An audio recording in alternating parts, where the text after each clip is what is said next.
Dear Jessie, how are you? I hope you're doing okay. I missed you a lot. So finally, after a year and a half, I have this second episode of Sisterly Advice for you. It is a terrible example of your so-called role model, but I think it is an excellent example of what can be called as procrastination. I planned to share my view on education with you for the second episode, but something had happened in our life in 2020. Since it's 2022, I decided to take these back.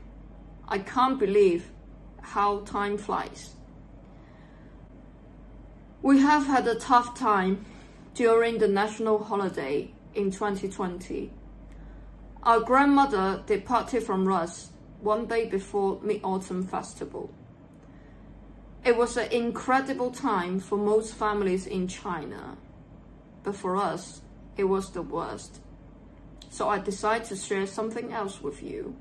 Therefore, I choose the word resilience. You said you felt disorientated when we were in our hard times together. Yes, it is disorientated. For you, for me, and for all of us. But to overcome this, I think the first thing is to allow yourself to be unhappy, stay in sorrow, or even be emotional. If you can't stop yourself from thinking about this, then just face it up. So cry when you want to do so, or write something down when you need to. We need to find ways to get this kind of feeling out of our mind and our bodies. Writing is a process of healing, and it is a method to healing our inner self. And also to love and support your mother, and for me, to love and support my father. The night before moving our grandmother's coffin to the graveyard, I slept on a double bed with your uncle in the mooring hall. Before he fell to sleep, he said, "Can you hug Daddy and put your arms on my body?" I mean, can you imagine that? We have lost our grandmother, but they have lost their mother. It is common and acceptable for us to cry and shout when we're experiencing this. And now, all these COVID-19 things have caused us so much pressure, both physically and mentally. I don't know where to start at the very beginning, and I know this will happen, but I don't want to admit that it has happened. We were stuck in sorrow for a long time, and it will be with us for our lifetime. So again, I just can't tell you how to get out of this. However, I think there might be some ways that we could learn to build our resilience together. So let me throw this out. And therefore, I choose the word resilience. It means 复原力, 韧性, or 坚韧力 in Chinese. And three things I want to cover for today's session. So first of all, what is resilience? Or what does a resilient person look like? And secondly, why resilience is so important? And finally, what sort of attitude we should take towards all these difficult times in our life, and how to build our own resilience. So the first question, what is resilience? Before we try to define resilience, let me ask you a question. Think about, why do some people suffer from real hardships and not flatter? According to the Cambridge Dictionary, resilience means the ability to be happy, successful again after something difficult or bad. When I told them that bad news, these were also my supervisor's words. They told me, Alex, we feel sorry for you, but this is life. We will go through this and it will build our resilience.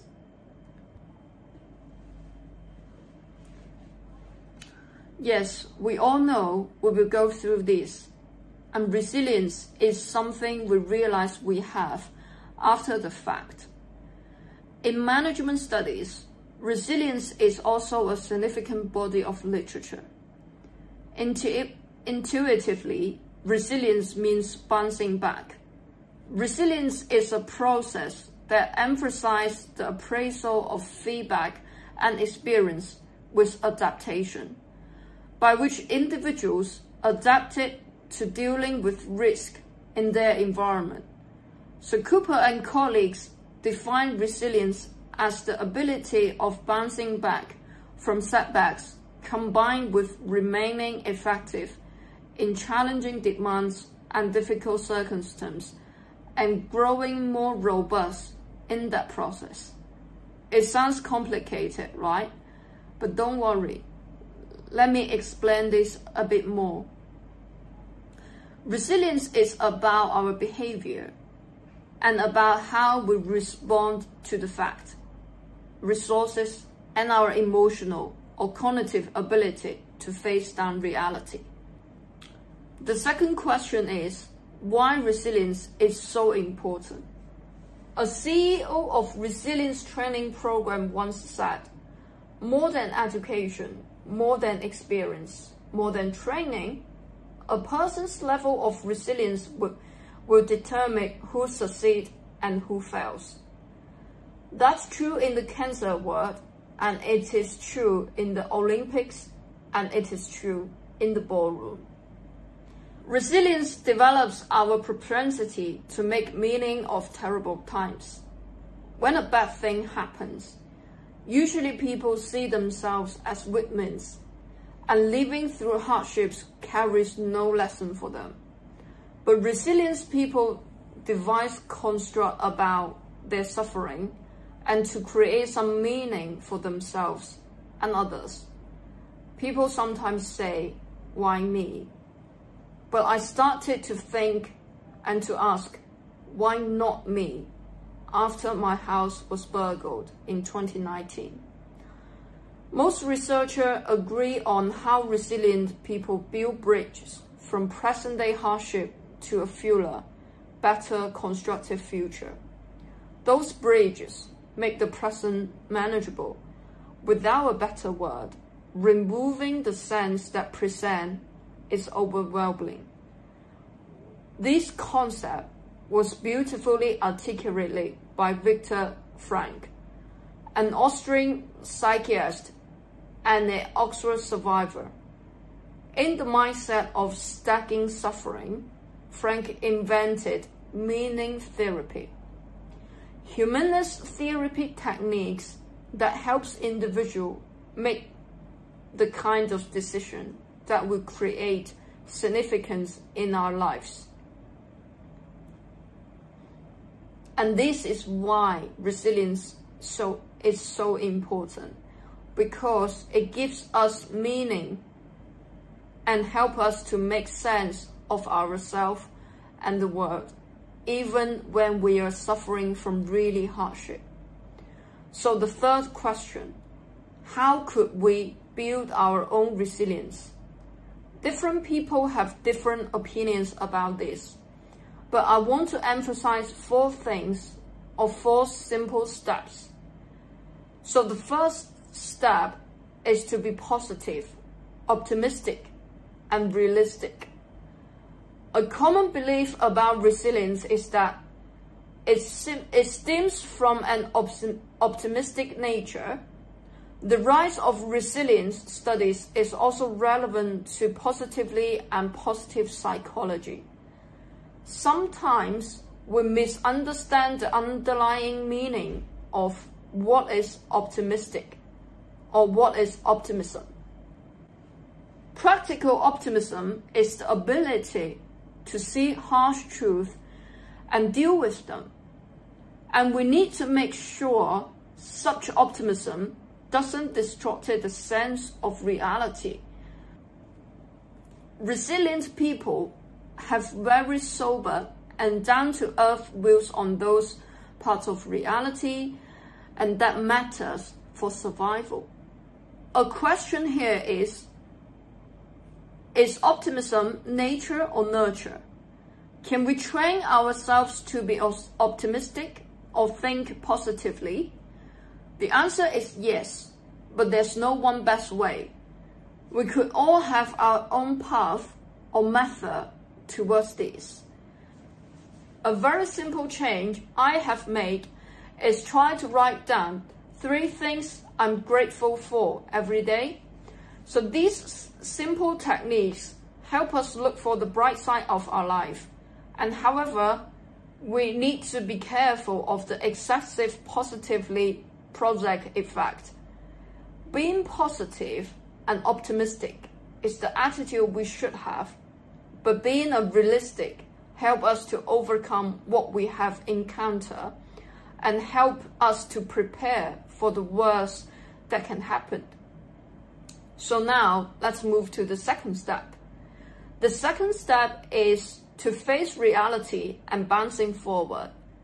Try to ask ourselves, do I truly understand and accept the reality of my situation?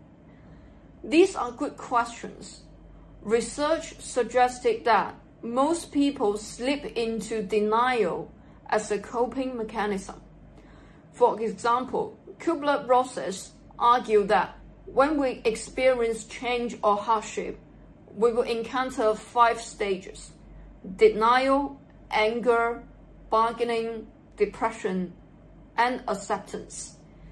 If we accept the reality anyway, why not just train ourselves to be radically transparent and authentic to ourselves at the very beginning? Also, whatever happens, we cannot ignore the elephant in the room. Radical transparency is also what Ray Dalio mentioned in his book Principle. Bouncing forward is the phrase I took from the book Option B, written by Sheryl Sandberg. She was the Facebook's COO, now Meta, and her husband died suddenly at the age of 48 when they were having a holiday in Mexico. Just for your information, her husband was the founder of SurveyMonkey. And no matter who we are, we all need to go through this. We need to move on. We all need to move on. It might be just something tiny steps initially, but we will make it. We will, and we definitely will. When we generally stare down to reality, we prepare ourselves to act in ways that allow us to endure and survive extraordinary hardship. What we need to do now is to train ourselves on how to survive before the fact. And this is how resilience makes a difference. And the third step is to think carefully about who we are. Whom do we want to be? What is your mission?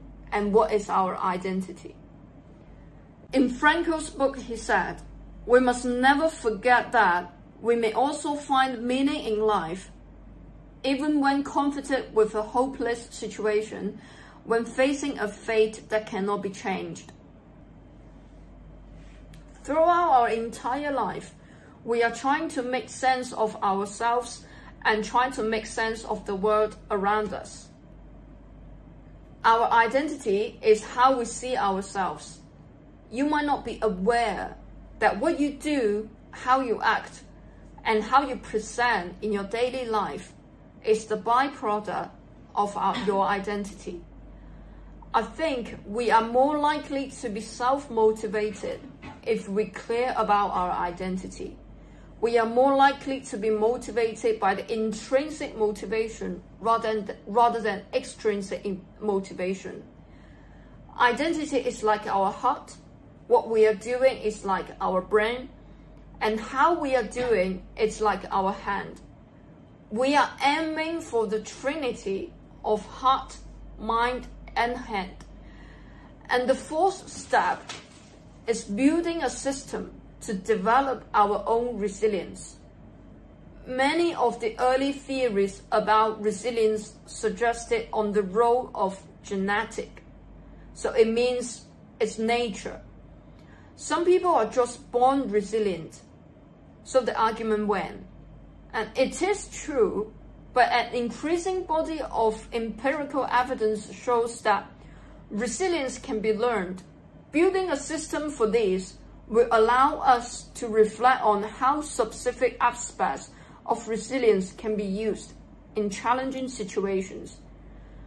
Couto argued that resilient people, the possess three characteristics: a staunch acceptance of reality, a depth belief, often buttressed by strongly held values, that life is meaningful, and an uncanny ability to improvise. I am not trying to give you any step-by-step guidance. As I said, we need to build a resilience system on our own, rather than look for a generic method that suits everyone. But there are two directions we could look for. Resilience results from a dynamic interaction between the inner predisposition and the external environment or the external experience. Internal predisposition refers to how to train our brains to be resilient. I think those three steps above gives you some hints. For external experience, I refer to how positive relationship and random act of kindness will make a difference. I will get into this further in our future episodes. Resilience has become increasingly important for individuals, organizations, and society to flourish in the uncertainty, risky, turbulent, and ambiguous world we live in today. Resilience transforms potential toxic stress into terrible stress. Our ultimate goal is to reframe a basic human adaptational system that will allow you to stop, rest, and recover. These 4 steps sound simple and easy, but they might be full of obstacles when it comes to practice. We might have a chance to get into details in the future, but that's it for today. And I hope you enjoyed this video, and we'll see you again hopefully in 2 weeks, and if not, in 1 month's time. We will both grow and learn from this and build our resilience to make us wrecked and robust in the future. So I'll see you in the next episode. Goodbye.